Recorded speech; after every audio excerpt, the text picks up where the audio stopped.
Over the past few weeks, an event has shaken the American financial system like nothing we have seen in years. Americans are finding it increasingly difficult to pay their debts. Total household debt has exceeded $18.3 trillion, and Trump's economic policies are only making matters worse. But the main story lies elsewhere. Two giant companies, trusted by investors, backed by major banks, and holding high credit ratings, collapsed almost overnight.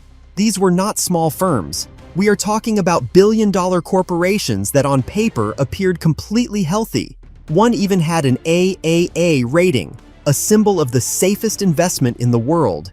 Yet both companies fell so rapidly that Wall Street was left in shock.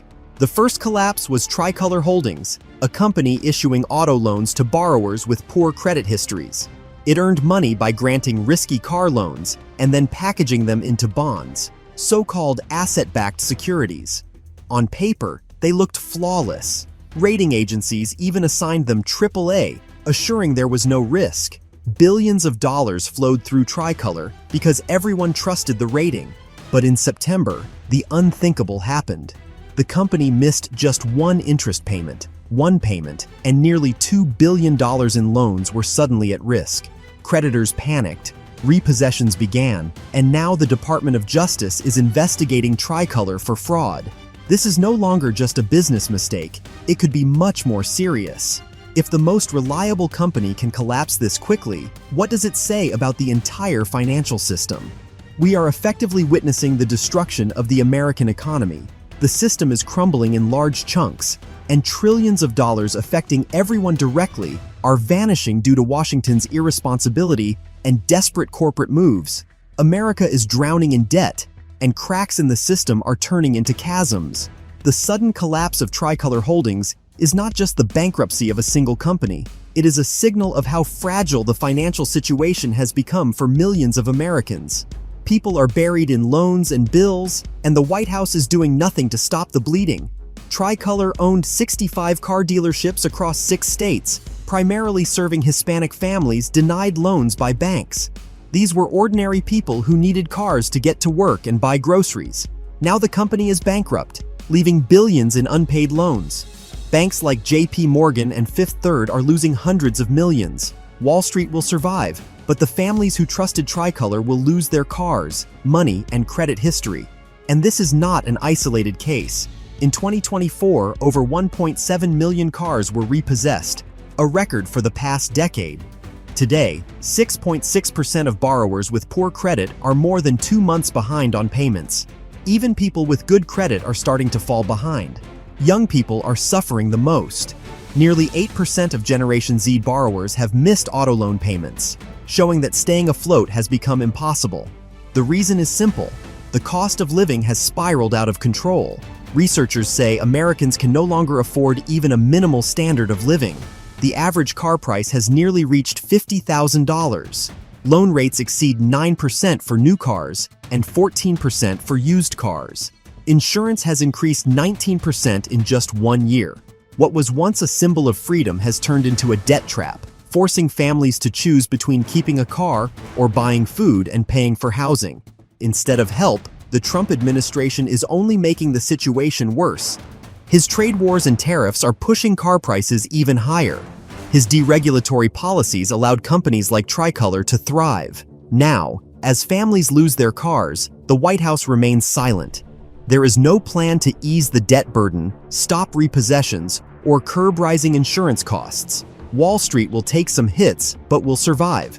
Major banks will find loopholes, receive assistance, or pass the losses on to society. Ordinary Americans, however, will lose their cars, jobs, and financial future. And just when it seemed things couldn't get worse, another giant collapsed. First Brands Group. This major auto parts manufacturer had nearly $1 billion in cash, but filed for bankruptcy on September 29, 2025, leaving over $10 billion in debts hidden through invoice-based loans. Creditors are facing catastrophic losses. The collapse of First Brands is not just the fall of a single company, it is another warning. The collapse of these two giants is not merely a failure or management error. It exposes cracks within a much larger structure, the $1.5 trillion U.S. asset-backed lending market. built on financing secured by assets. This is the market where companies obtain funds by packaging loans, invoices, or other assets into securities and selling them to investors. Literally everything is turned into such instruments: auto loans, credit card debt, aircraft leases, and even music royalties. For years, this market was considered stable and reliable. Investors called it boring, predictable, and nearly risk-free. But now the question arises: how safe is it really? One investor told Financial Times that the collapse of Tricolor was one of the worst events ever seen in the asset-backed securities market. Consider this: a $1.5 trillion market, and this is already being called its worst crisis episode. Now look at First Brands. The company did not rely on ordinary bank loans but on hidden financing schemes tied to invoices. These debts were not directly reflected in financial statements, creating the illusion of stability.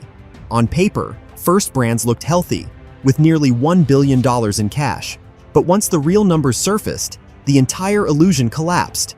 And this is not a problem limited to one company.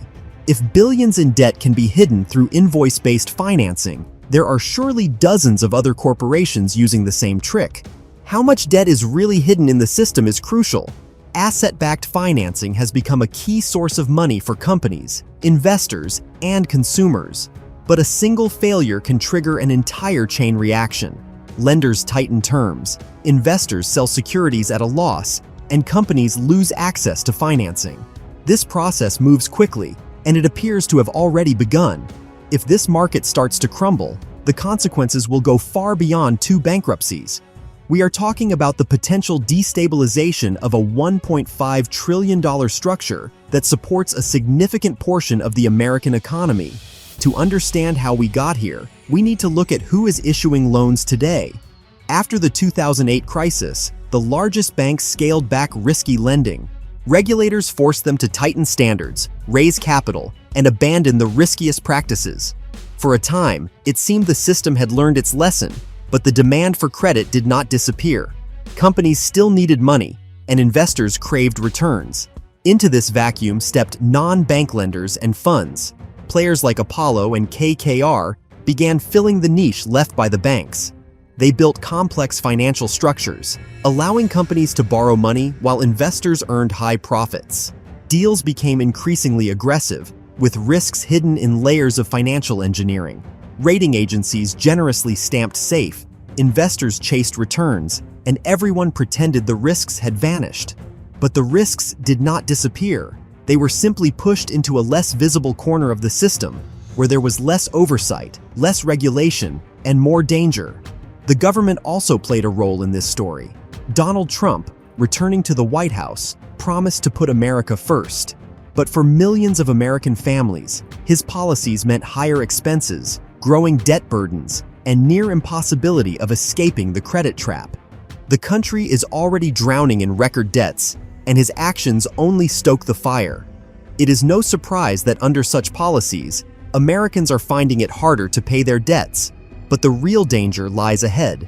If trillion-dollar corporations can collapse literally overnight, what will happen when the entire $1.5 trillion credit market starts to crack? This is the question America faces today. Do you think the system can withstand this pressure? Or are we already witnessing the beginning of a new great financial collapse? Share your thoughts in the comments and be sure to subscribe to not miss the next analyses.